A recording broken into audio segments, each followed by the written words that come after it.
Nah, sekarang sunnah ab'ad itu ada berapa? Karena sunnah dalam sholat, dalam fikih Syafi'i itu kan ada dua. Ada sunnah hayat dan yang kedua adalah sunnah ab'ad. Kedua bentuk sunnah ini memiliki konsekuensi yang berbeda jika ditinggalkan. Kalau sunnah ab'ad, jika ditinggalkan tidak dilakukan dalam sholat, maka konsekuensinya dia dianjurkan melakukan sujud sahwi. Itu kalau sunnah ab'ad. Berbeda dengan sunnah hay'ah. Jika ditinggalkan tidak dilakukan, tidak sunnah melakukan sujud sahwi.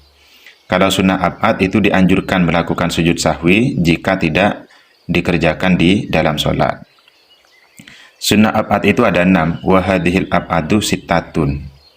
Pertama, at-tasyahudul awalu, membaca tasyahud awal. Yang kedua, wal qu'udu lahu, duduk tasyahud awal.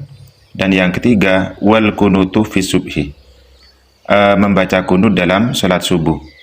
Membaca kunut dalam salat subuh kalau dalam madhab Syafi'i hukumnya adalah sunnah.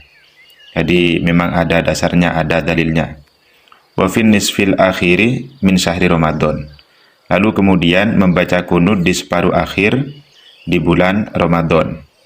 Biasanya di salat witir ketika pada rakaat yang terakhir itu dianjurkan melakukan kunut, Lalu kemudian wal qiyamuh lahu, berdiri saat kunut, ini hukumnya adalah sunnah ab'ad.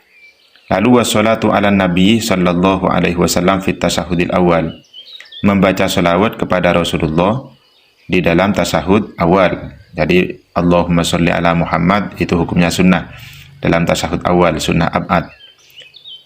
Wassalatu alal ali fit tasyahudil akhir, lalu kemudian membaca sholawat kepada keluarga Nabi pada tasyahud akhir. Jadi dalam tasyahud akhir ditambah Allahumma sholli ala Muhammad wa ala ali sayyidina Muhammad.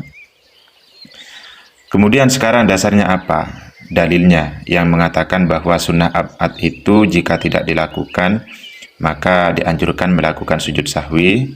Maka wal aslu fit tasyahudil awal, adapun dasar dalil dalam tasyahud awal adalah marwahul Bukhari, yaitu hadis yang diriwayatkan oleh Imam Bukhari. Wa Muslim, dan Imam Muslim, min hadithi Abdullah bin Buhainah, dari hadisnya sahabat Abdullah bin Buhainah, anna Nabiya sallallahu alaihi wasallam, bahwa Rasulullah sallallahu alaihi wasallam tarokat tasyahud al-awalah nasiyan. Rasulullah pernah meninggalkan tasyahud awal karena lupa, tidak melakukan tasyahud awal karena lupa. Maka kemudian Rasulullah mengambil tindakan apa? Fasajada qabla ayyusallima. Lalu Rasulullah melakukan sujud sebelum salam. Maka sujud sebelum salam karena meninggalkan tasyahud awal itu disebut sebagai sujud sahwi. Ini adalah dalilnya. Wa idza syuri'a sujudu lahu syuri'ah liqu'udihi. Jika sujud sahwi diperintahkan karena meninggalkan tasyahud awal, maka syuri'ah liqu'udihi, maka diperintahkan pula jika meninggalkan atau tidak duduk tasyahud awal. Li'annahu maksudun, karena qu'ud itu juga maksud, artinya perbuatan yang memang sunnah dituju, sunnah dilakukan. Tsumma kisna, kemudian kami mengkiaskan, yakni Syafi'iyah mengkiaskan alaihima, atas sujud, atas tasyahud awal dan qu'udnya, al-kunuta wa qiyamahu, yaitu melakukan kunut dan juga berdiri saat kunut. Artinya jika seseorang tidak melakukan kunut atau tidak berdiri saat kunut, maka dia juga dianjurkan untuk melakukan sujud sahwi.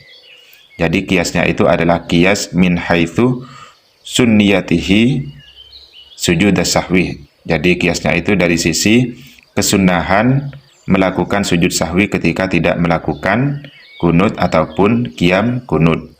Bukan kunutnya, kalau kunutnya itu memang sunnah, ada dalilnya. Jadi bukan dari kias kalau dalilnya. Dalil kesunahan kunut itu memang ada hadisnya. Li'annal kunutah dzikrun maksudun fi nafsihi, karena kunut itu adalah dzikir yang dimaksud secara dzatiyah, maka syuri'a lahu mahallun maksusun. Karena itu maka juga diperintahkan kunut itu dilakukan pada keadaan tertentu, pada tempat tertentu, yakni qiyam itu setelah i'tidal. Wa hadza fi kunuti subhi wa Ramadan. Jadi ini terjadi atau disunnahkan pada kunut subuh dan juga kunut Ramadan. Amma kunutun nazilah, jika tidak melakukan kunut nazilah, fala yasjudu lahu alal asoh fit tahqiq, maka tidak dianjurkan melakukan sujud sahwi menurut pendapat asoh yang terdapat dalam kitab tahqiq karya Imam An-Nawawi. Nah ini, terus wal farqu ila akhirih ila angkol. Kemudian wa amma sholatu ala nabi sallallahu alaihi wasallam fit tasyahudil awal fali annahu dzikrun yajibul ityanu bihi fil julusil akhir.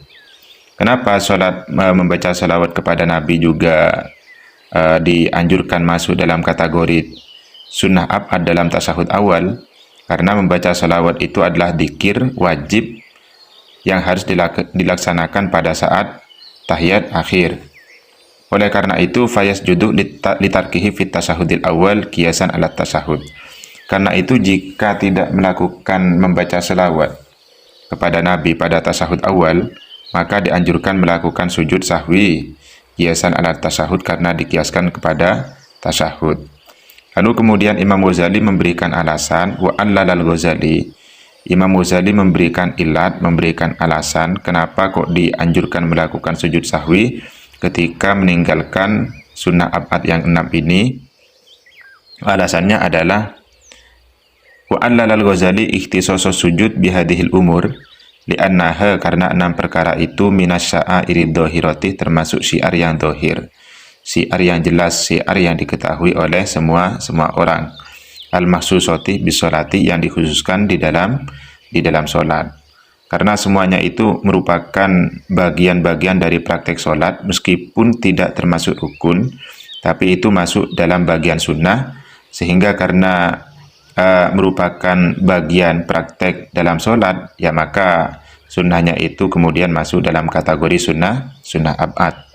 Karena alasannya di sini li'annaha minasya'airid dhahira al-mahsusoh bisolati.